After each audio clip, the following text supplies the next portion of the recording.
प्यारे दोस्तों, मैं आपकी दोस्त वसी जोशी आज तीसरी कहानी लेकर आई हूँ अपनी तेरी मेरी कहानी सीरीज़ में। कहानी का नाम है कांसे के बर्तन। पिताजी की मृत्यु के बाद माँ ने अकेले मुझे पाल पोस कर इस लायक बनाया कि मैं आज इतना बड़ा ऑफिसर हूँ, तुम्हें इतनी अच्छी ज़िंदगी दे पा रहा हूँ। माँ ने नितिन को सविता से बात करते हुए सुना। तुनक्कर सविता का जवाब था, सब करते हैं तो इसमें कौन सी अनोखी बात है। मैं इस टूटी फूटी खटिया बाबा आदम के ज़माने के बर्तनों को लेकर बैंगलोर नहीं जाने वाली हूँ। अपने नए फ्लैट में नई शुरुआत, कितना ऑड लगेगा, समझते क्यों नहीं हो तुम।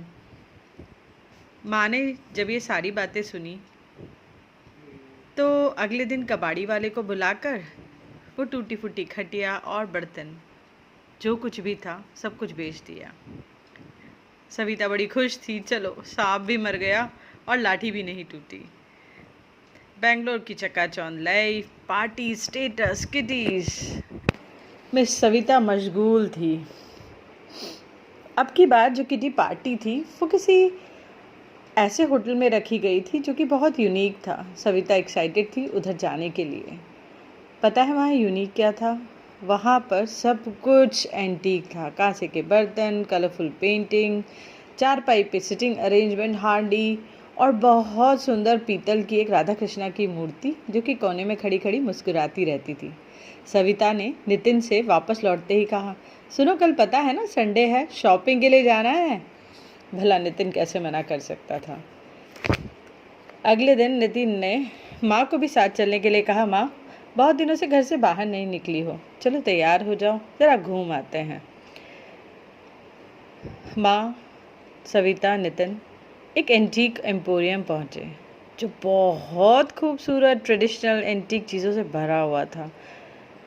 Chandelier, paintings, furniture, wall hanging, table piece, सब कुछ इतना खूबसूरत और एंटीक कि हर चीज़ लेने का मन करता था। इसी बीच सविता ने चुटकी बजाकर पूछा, hello excuse me, cutlery section कहाँ है? सामने वाले ने इशारों में ऊपर की तरफ उंगली दिखाते हुए अपना काम पूरा कर दिया। सविता दौड़ती हुई ऊपर चली गई, पीछे पीछे माँ और नितिन भी। वहाँ जाकर तो लगा कि जैसे सविता कुछ पागल ही हो गई है। पूरी ट्रॉली भर ली थी। ये सब कुछ नितिन और माँ देख रहे थे। अचानक माँ का ध्यान एक बड़े से कांसे के ग्लास पर गया। माँ ने जल्दी से उसे उठाया और कुछ खोजने लगी।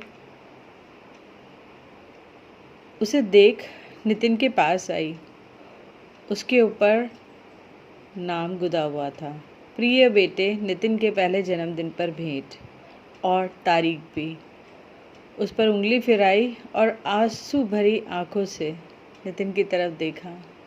नितिन पहचान गया था, ये वही उसका बचपन वाला ग्लास था। वो एकदम खुश।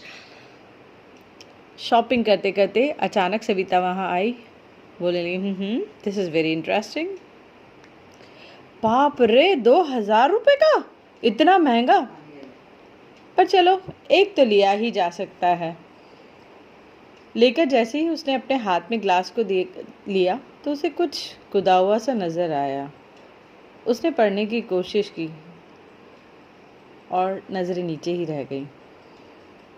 उसने हल्की सी आंखें उठाकर माँ को देखा और कहा, बस माँ, और कुछ नहीं लेना।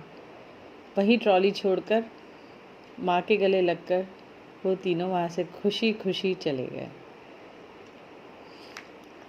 दोस्तों, इस कहानी के साथ मैं आपको सिर्फ ये बताना चाहती हूँ, बहुत इम्पॉर्टेंट है जो चीज़ें हमारे पास पुराने समय की चलती आ रही हैं, उस विरासत को संभाल के रखिए। आगे वाली अपनी जनरेशन को ट्रांसफ़र कीजिए।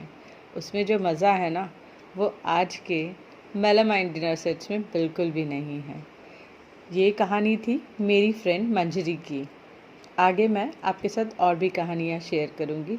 अगर आप भी अपनी कहानी चाहते हैं तो प्लीज़ मुझे भेजिए। मैं उसे शब्दों के ताने बाने में भूनकर आपके और सबके समक्ष पेश करूँगी। मैं आपकी दोस्त स्वस्ति जोशी। Bye, take care.